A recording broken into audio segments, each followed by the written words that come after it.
This is the book of Ecclesiasticus, or Sirach, chapter 2 and 1. My son, if thou come to serve the Lord, prepare thy soul for temptation. Set thy heart aright and constantly endure, and make not haste in time of trouble. Cleave unto him and depart not away, that thou mayest be increased at thy last end. And whatsoever is brought upon thee, take cheerfully, and be patient when thou art changed to a low estate. All right, Shalom, Akim. First and foremost, I want to give all praise, honor, and glory unto Yahweh, Bahashem, Yahweh Shai, Baha-Rakha-Kwadash. Double honors to the apostles and the elders of Great Millstone who teach and rule well. And peace and salutations to the hopeful elect, pushing this gospel amongst the four winds with truth and sincerity. To you I say Shalom. All right, it's your brother Paratham. What a quick lesson, man. Just I'm going to focus on verse 4. Right? This whole chapter is fire, and it goes into so many different things. Right? But we're going to focus on verse 4. Whatsoever is brought upon thee, take cheerfully, and be patient when thou art changed to a lower state. So why would he tell us that? He wouldn't tell us that if the end game wasn't salvation, if the end game wasn't anything, if it wasn't something to look forward to. It's Malachi 3 and 6. For I am the Lord, Yahweh, I change not. Therefore the sons of Jacob are not consumed. The sons of Jacob. We know that Jacob's name was changed to Israel when he wrestled that angel all night for that blessing. We know that the promises go back to his grandfather, our forefather, it was Abraham, who was simply loyal, who obeyed the Lord. The law was oral, but his loyalty, brought forth our salvation, man. Ultimately, him just obeying the Lord in fear, just listening, right? So for that, we are so-called Negroes, Latinos, Native Americans, with Seminole, West Indians, and Haitians of that legendary bloodline. We are God's chosen people that the Bible speaks of, Yasharallah, the princes and princesses of the power, right? So the Lord says he changes not. Therefore, the sons of Jacob are not consumed. Meaning the Lord, he's not going to forsake us, man. In fact,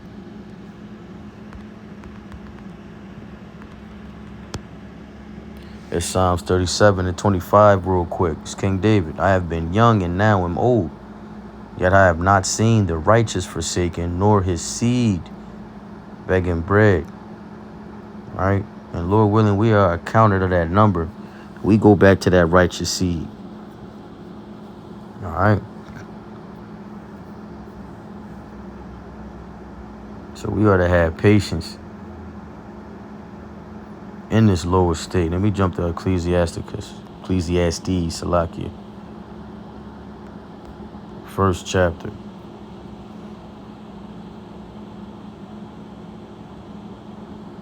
In 17, it says, I gave my heart to know wisdom, and to know madness and folly.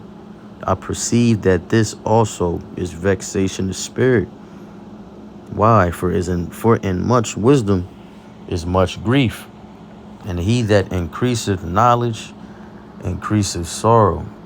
Yeah, because the more you are aware of realistically, the more we're aware of what's going on, reveal the truth, it vexes us, right? Because you understand that, as Job 9 and 24 says, the earth is given into the hand of the wicked, and he covereth the faces of the judges thereof. Right, we're lost, man, as a people. With this truth, you understand that this is that wicked era, that wicked kingdom, right? And we are oppressed. We are under these curses.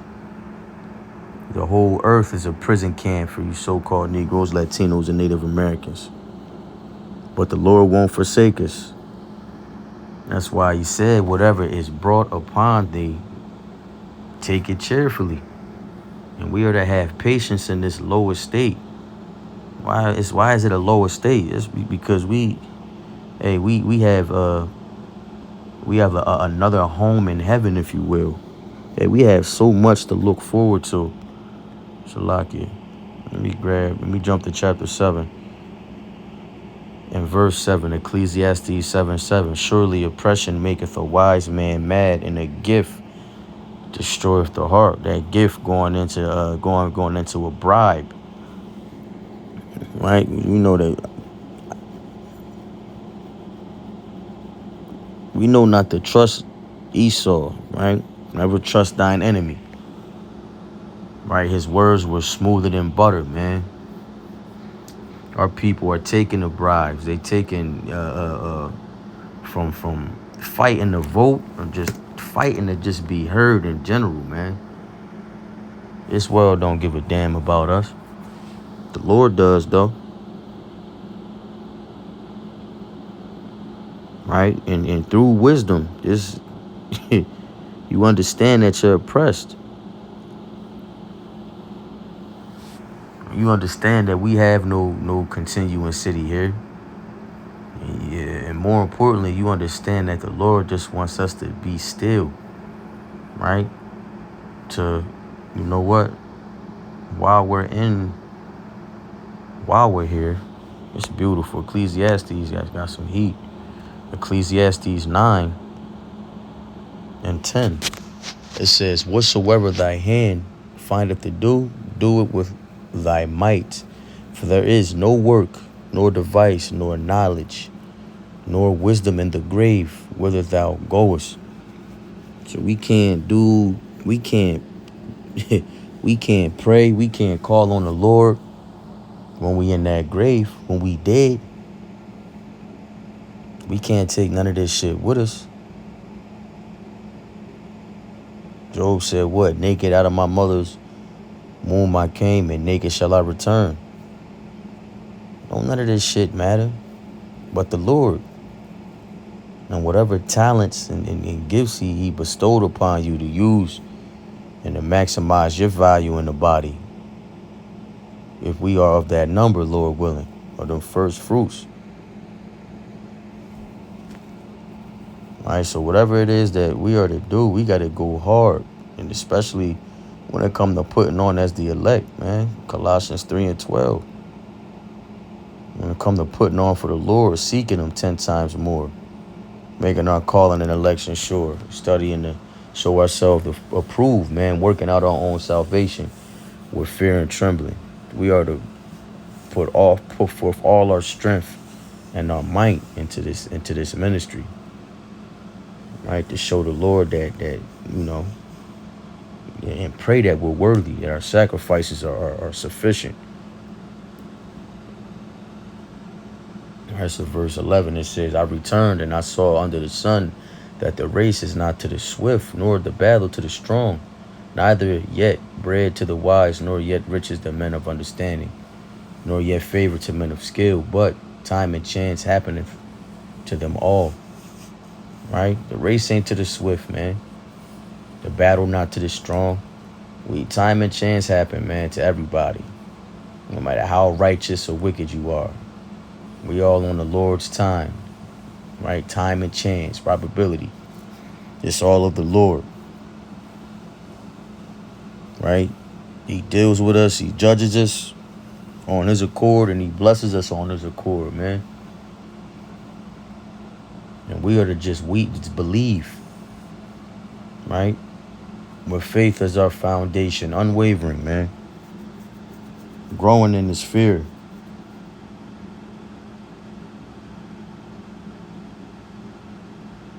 So have patience when we are in this lowest state.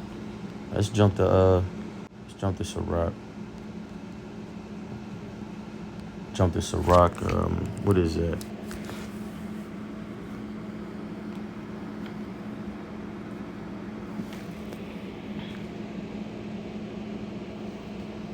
Sirach 11.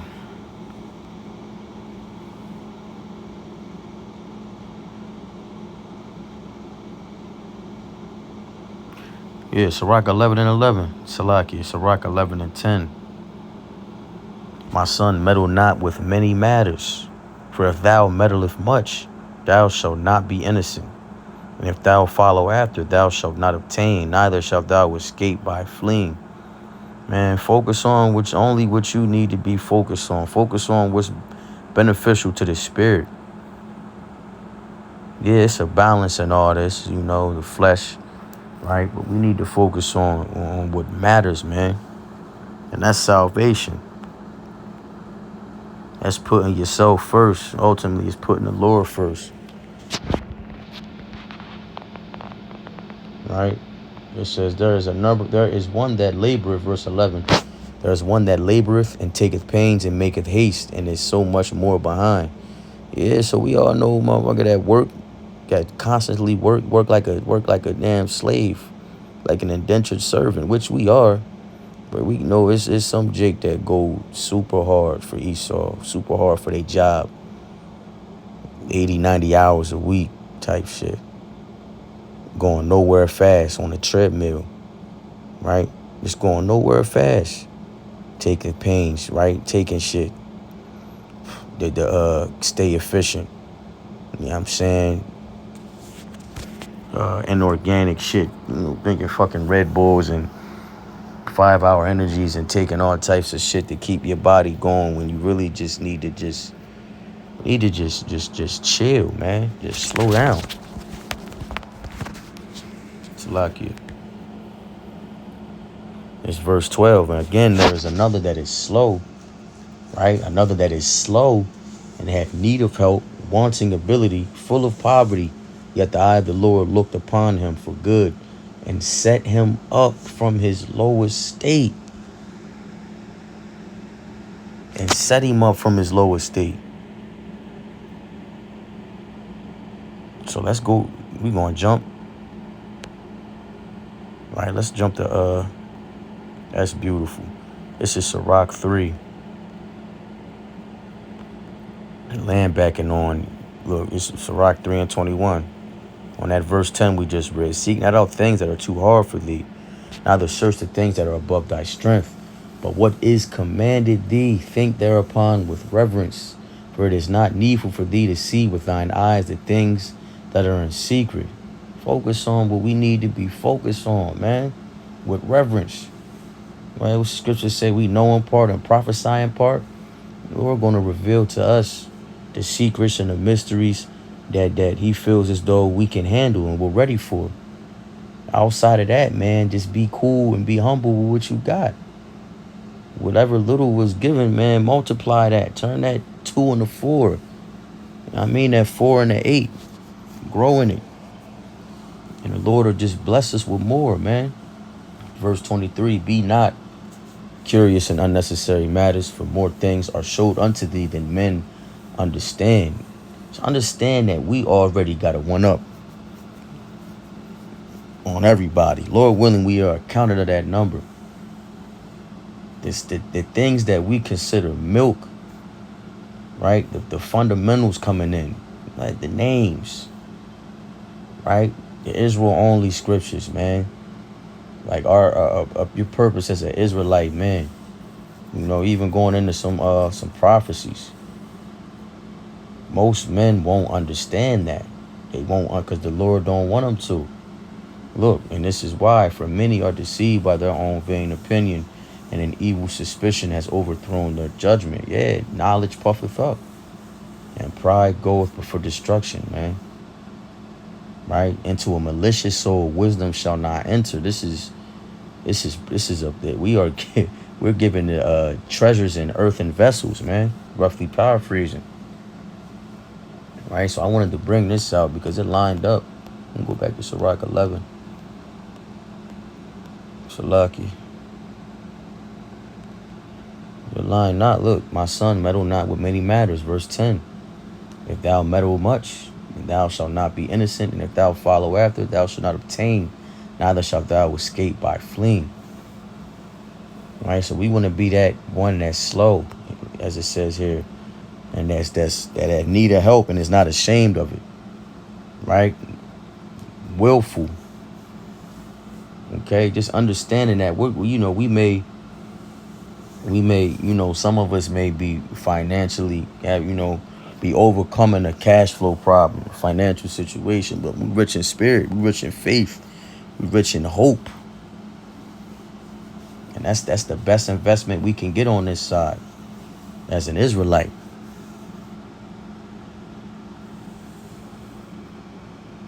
All right, so let me see. It's crazy. I didn't even.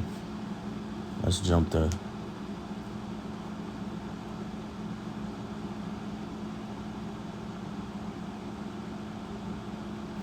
Oh, Matthew. Let me close out with Matthew. This is Matthew 24 and 45. It says, "Who then is a faithful servant? Who then is a faithful and wise servant, whom his Lord hath made ruler over his household, to give them meat in due season? Blessed is that servant, whom his Lord, when he cometh, shall find so doing." Doing what? Holding shit down, man. Having your house in order. Right? Making that calling and election sure. When the Lord returns, you found doing the work. Running clothes, you just fasting, or just, just planting seeds, or just feeding the spirit, man. Praying. Lord crack the skies, and you just so happen to be praying for deliverance. Hoping that you of that 144,000th. You know what I'm saying? That last slot. Hey, so with that, Lord willing, this lesson was edifying. I want to give all praise, all honor, all glory unto Yahweh, Bahashem, Yahweh Shai, Baharachak Wadash. Double honors to the apostles and elders of Great Millstone, and peace and salutation to the whole four elect. Keep enduring, Akim, Kwam Yasharala, and the Bible.